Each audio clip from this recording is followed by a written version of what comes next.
Hey friends, today we're going to talk about some do's and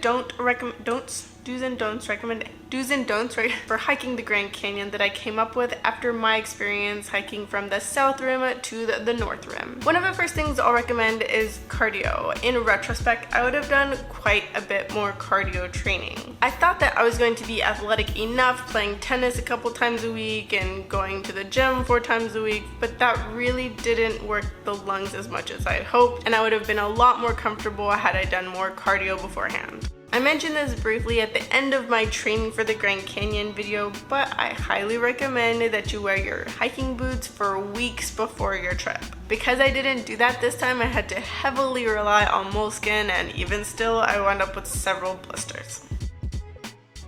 Do bring trekking poles. However, I do realize that this is going to be a little bit preference based. Austin doesn't like to use trekking poles, and I tried them out for this trip and realized that they were invaluable to me. Even when my legs were dead tired from all the uphill walking, I was able to use a bit of my upper body to support my weakening lower body, and we managed to make it to the North Rim on time to meet our shuttle to take us back to the South Rim.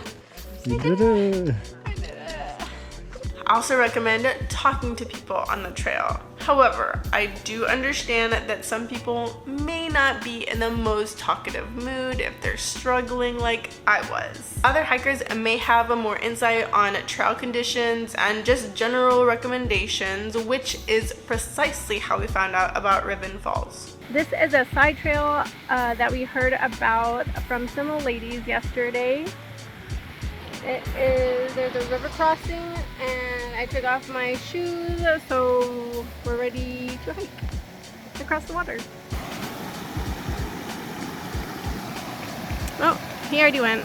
If they hadn't recommended it to us, we definitely wouldn't have taken this trail. It was at the end of our 12-mile day, and we were exhausted carrying our heavy packs, but we set them down and went on this relatively short trail, which was a little bit overgrown, but behind everything was another world. I would never have imagined this beautiful waterfall be in the middle of the Grand Canyon. Although I really wanted to get in the water because I was aching and tired and it was quite hot that day, I quickly gave up after I found out how cold it was.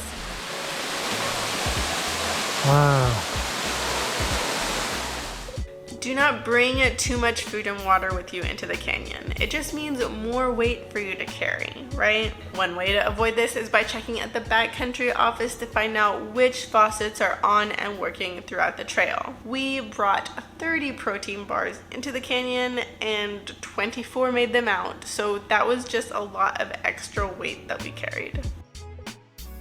Do not keep walking if you think you have a blister, because you probably do, or it would just help if you put some moleskin on and give your feet a little bit of a rest. I would also not recommend rushing this hike. I know that it's very easy, at least it was for me, to just look at my feet to make sure that I wasn't going to trip on anything, but once in a while, look up. It's a beautiful view. And how many times really are you going to experience the Grand Canyon like this?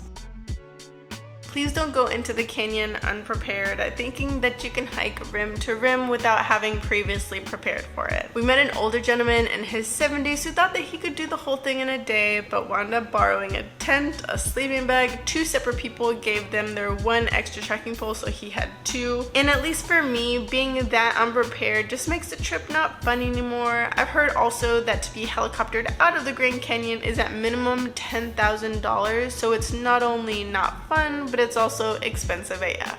The last one's a general one and kind of a pet peeve, but do not get in the way of ascending hikers or mules. In tennis, there's court etiquette, like don't walk behind a court while a point's in play if your ball has rolled over to their side. Like that, there's trail etiquette, so just step aside for those that are going uphill, because it's so much more difficult to get that uphill momentum going again than it is to get the downhill momentum going again.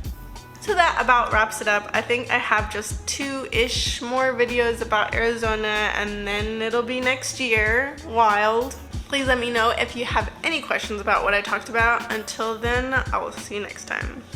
Bye!